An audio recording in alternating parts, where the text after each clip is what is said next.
Hello আসসালামু আলাইকুম viewers, তোমরা কেমন আছো? আশা করি ভালো আছো। আজকে কি রান্না করবো জানো তো?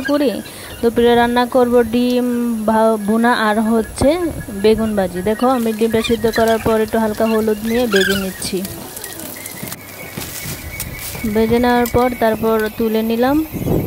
হালকা ময় মশলা যা আছে, আদা রসুন জিরা পেঁয়াজ কুচি পরিমাণ মতো নিয়ে দেখো কড়াইয়ে দিয়ে দিচ্ছি।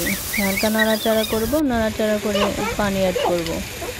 দেখো একটু লং দিয়ে দিলাম, তেজপাতা এলাচি দারচিনি দিয়ে দিলাম, তারপর পানি অ্যাড করব। পানি অ্যাড করার পর দেখো কতক্ষণ অপেক্ষা করতেছি। অপেক্ষা করার পর দেখো কেমন আসতেছি। তারপর ডিম দিয়ে দিব। ডিম দেওয়ার পর দেখো একটু হালকা নাড়াচাড়া করে 20 মিনিটের মতো রেখে দিব। দেখো 20 মিনিট পর আবার আসলাম। দেখো কি সুন্দর হয়েছে, কি জোশ কালার, খেতেই মন চাচ্ছে। ওয়াও। তারপর বাটির মধ্যে তুলে রাখলাম। তারপর বেগুন ভাজি করার জন্য হলুদ দিলাম, মরিচ দিলাম, ধনিয়া দিলাম, জিরা দিলাম, একটু আদা দিলাম। আমি হালকা রসুনও ব্যবহার করেছি। তুমি তোমাদের পছন্দ মতো করতে পারো। আমি এভাবে খেতে পছন্দ করি বা আমার পরিবার এভাবে খেতে পছন্দ করি।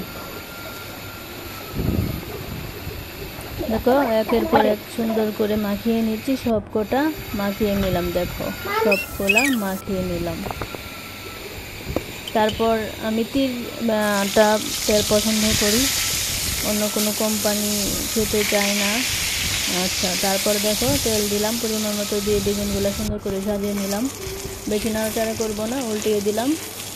দেখো বেশি নাড়াচাড়া করলে বেগুন ভাজি কিন্তু নষ্ট হয়ে যায়, ভেঙে যায়। আমার বেশি নাড়াচাড়া করি না আমি।